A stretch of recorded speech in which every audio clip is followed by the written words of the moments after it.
Non, bloc, Alan, bloc. Il peut pas. Vas-y. Allez. Bloc, Alan, bloque-le, allez, tire, sur ton bras, tire bien. Salut tout le monde, alors c'était pas prévu. Comme d'habitude en fait il y a des gens qui me contactent pour venir au Super Physique Gym à Annecy. Chose surprenante, on a reçu en fait un champion de bras de fer. Je savais pas du tout que c'était un champion de bras de fer et en le voyant arriver, je me dis c'est bizarre, il a un bras énorme et il a l'air vraiment costaud. Et il s'avérait que c'était un des meilleurs français au bras de fer. Et donc on en a profité pour improviser une petite vidéo brute pour partager notre rencontre et plein de techniques, plein de techniques en tant que débutant pour que ce soit une sorte d'initiation au bras de fer. Et c'était, comme vous allez voir, hyper intéressant, mais vraiment une improvisation totale.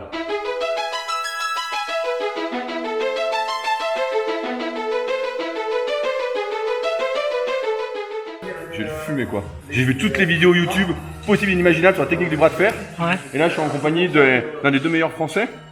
Donc je pense qu'il fait pas le poids. C'est quoi ta spécialité alors? Le bras de fer sportif. Ok. C'est-à-dire que c'est maintenant 4 ans que je fais du bras de fer.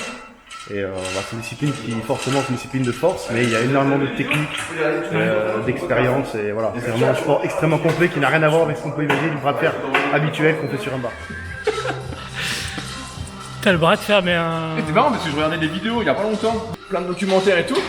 Et là, surprise quoi. Tu sais, comme il y a plein de gens qui m'écrivent pour venir à la salle, ouais. il n'y a pas de questionnaire, tu sais. Je dis ouais, ok, viens faire une séance. Ouais. Et là, surprise, je vois le type avec des bras énormes. C'est bizarre comment ça se fait. Bah, c'est cool parce que pour ma legacy, comme on dit à l'UFC, si je bats un champion de bras de fer, tu sais, ma légende grandit quoi. Comme ça. Ouais, en fait, quand tu la prends, faut que tu te redresses, comme si tu voulais t'envoyer un peu. Allez, Alan. Oh, y'a rien. Oh, la boule. 120, mais 120. Donc là, vous allez faire quoi exactement? Une petite initiation au bras de fer sportif. D'accord. Qui est à différencier donc du bras de fer sur un bar à 3 grammes qu'on peut voir habituellement. Là, c'est un sport. Putain, ça a vibré dans les Déjà. Laissez. Savoir que tous les gens au début ils pensent que c'est comme ça. Donc là, c'est un mouvement de coiffe du rotateur. Attends, je montre. Photo, vas-y. Donc c'est un mouvement qui est dangereux pour la coiffe, c'est un mouvement qui est faible. On n'engage pas le biceps en faisant ça. Au final, c'est pas non plus un curl. C'est-à-dire qu'il n'y a pas de mouvement de curl à proprement dit au bras de fer. Il va y avoir un mouvement d'isométrie au niveau du biceps et c'est le corps après qui va venir amener au niveau du pad. En fait, on va pas commencer, il y a 3 techniques. On va commencer avec la principale, Il n'y a pas de principale, on va commencer avec la première, c'est l'intérieur. C'est-à-dire qu'en fait, c'est ce qu'on appelle le hook, le crochet. Ok. Tu vas engager le poignet comme ça. Ok. Maintenir ton adversaire dedans. Ok. C'est-à-dire que si par exemple moi je veux sortir, tu dois m'en empêcher. Ouais, ok. Tu dois rester là. Voilà. Ok, je dois faire ça. De là, tu ouais, restes en isométrie en étant le plus compact possible. Tu vois la tête Donc, faut que je fasse comme ça. Plus Est-ce que tu as le droit de t'approcher comme il ça? faut t'approcher. Ok, bah donc si je me mets comme ça, tu Non, voilà ce que j'allais dire. C'est Il quoi la faut pas que ton corps touche la main. Ok. Ou la tête. Mais donc t'as le droit d'être comme ça, quoi. Comme ça, tu peux. Ok. Le but, c'est d'être le plus compact possible de l'avant-bras et le bras. Ok. Et de ce bloc-là avec les dorsaux. Ouais, donc si tu es comme ça, tu réduis vachement la c'est pas blessure. bon. Tu réduis vachement la blessure alors quand t'es comme ça. Bien sûr, c'est aussi pour ça. C'est qu'il faut se mettre en sécurité. On va venir amener au niveau du pad en glissant comme ça. Ok. On n'a pas le droit de lever ouais, le coude. t'as pas de rotation externe en fait. Parce qu'après, Il n'y a jamais de rotation, c'est extrêmement rare. Ouais, elle est il y a légère. toujours une constante, une pression latérale comme ça, Ah ouais, c'est léger. mais pas proprement dit un mouvement comme un high-fly par exemple. Ok. Donc là, on a le pad, c'est un carré, on n'a pas le droit de se lever de ce pad-là, sinon c'est un carton jaune. Par contre, on a le droit de se mouvoir dessus. J'ai toujours le visage qui regarde ma main, de manière à rester dans l'axe. Tu vois ce que je veux dire? Je suis un peu face à ma main, sinon, plus tu vas te décaler, plus tu vas risquer de tes fractures diminuent. Ok. Il faut que tu restes comme ça. Normalement, il faut vraiment que tu te fléchisses sur ta jambe gauche. Ok.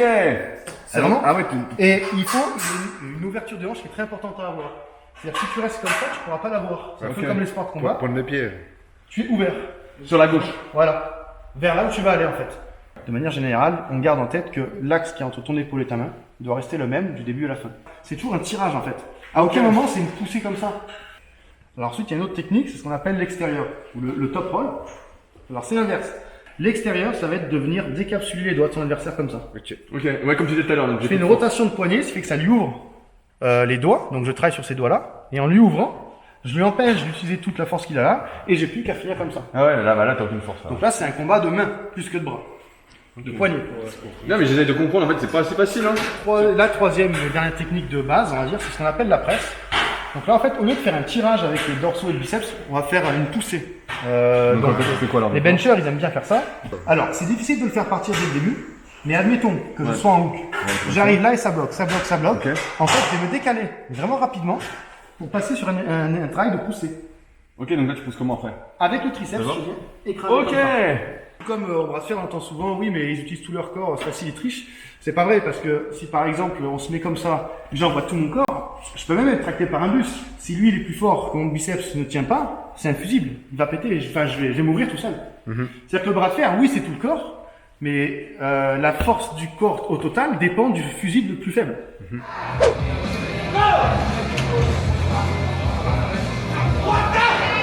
Allez, Alan!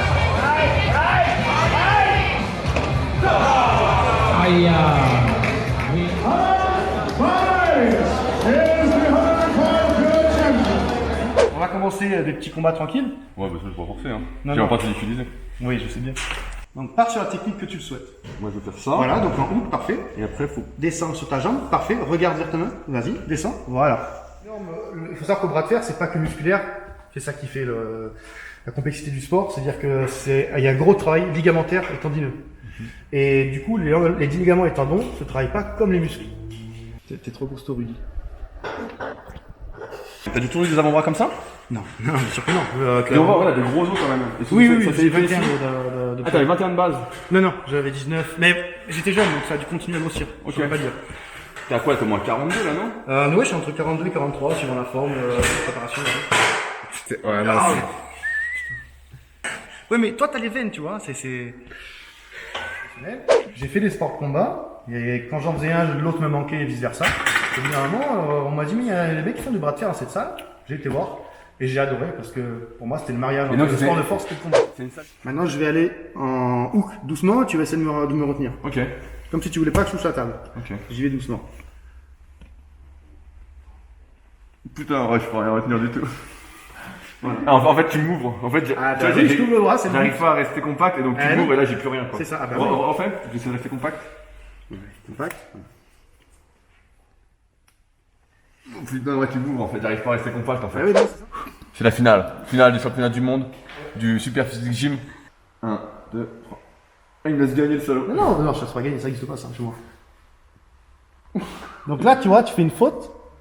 T'as deux mains, t'as la tête, ça marche pas, mais bon. J'ai mis tout mon poids. Oh, ça ouvre pas. Là, tu peux gagner, hein, demain. Il gagnera pas. Voilà. En presse, là, presse biceps, je suis descendu sur le truc.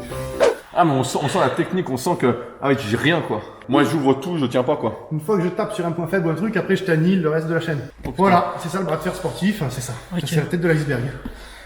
Si jamais je suis pas encore remis, bon bah je me prépare et 2020, bah il y aura un championnat de France, je ferai plusieurs internationaux, enfin, le maximum que je puisse faire. Moi, mon but c'est de faire le plus de compétitions possible. Est-ce que tu manges un peu comme une alimentation culturiste en fait? Tu fais attention à ta santé quand même? Voilà, oui, c'est-à-dire que, alors de manière générale, je me fais quand même plaisir, je mange beaucoup, je compte pas les macros et tout. Après moi quand même, je contrôle d'avoir quand même assez de protéines sur la journée. Ouais, mais toi, dans la vie, j'avais 10 ans que tu fais de la muscu, tu C'est me ça. disais, donc, Et voilà, des bons acides gras quand même, ça après les glucides, ça je compte pas trop.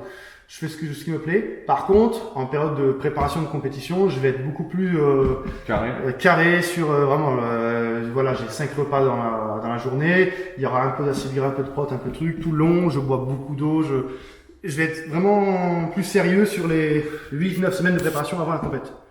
Mais c'est plus dans une optique de santé. Ouais, ouais. D'avoir des ligaments, Ouais, voilà, que tout fonctionne de manière saine, pas trop de merde et tout ça. Et voilà, et tout le long de la préparation, il faut bien comprendre, comme je l'ai dit, qu'on ne travaille pas que les muscles. On travaille nos ligaments et nos tendons, et c'est pas le même travail, ça récupère pas pareil, le feeling est différent. Et on parlait du film tout à l'heure, Over the Top. Ouais. T'as jamais vu ce film J'ai alors jamais vu ce film, non. Alors, il y en a beaucoup qui me disent, t'as jamais vu ce film? Bah ouais, ça m'empêche pas de tirer sur la table. Hein. Est-ce que tu as beaucoup de dopage dans ce sport-là? Bah, malheureusement, il y a du dopage dans ce sport-là, comme dans j'ai envie de dire tous les sports, hein. D'accord. Pas plus qu'ailleurs. Moi, je suis totalement naturel, ça je le revendique, Mhm. et je resterai comme ça. Et je sais que ça me met des freins, c'est certain, pour aller au niveau, dans certains championnats où je sais qu'il y a des mecs, si on était à armes égales, à ce niveau-là, ils seraient largement accessibles, mais là ils ne le sont pas du tout. C'est très frustrant, mais bon, après c'est comme ça, hein. On le sait à la base, je veux dire, on sait comment est le sport, à haut niveau, bon bah c'est comme ça. Et du coup, Alain, toi, comment tu as connu Rudy Quand j'ai commencé la musculation, j'avais 15 ans. C'était vraiment quelque chose qui me passionnait, donc je lisais beaucoup, je me renseignais beaucoup, je passais ma vie sur les internet et dans les livres. Et je suis tombé sur superphysique.org et là, c'est vrai que de tout ce que je pouvais voir, c'est ce qui me semblait le plus cohérent. Voilà, moi je suis à 1000% en accord avec ce qu'il dit. Il a fait un super boulot et quand on s'entraîne naturellement, pour moi, voilà, faut pas chercher midi à 14h. La manière dont il s'entraîne et dont il prône l'entraînement, c'est parfait quoi. T'as vu, il a une technique le mec. T'as vu, il est toujours c'est là, il est toujours dans le bras de fer, il fait comme ça. Moi, c'est comme ça que la montre religieuse en fait. Oui, ça fait plaisir. Voilà, tu sais dans quel sport te lancer maintenant.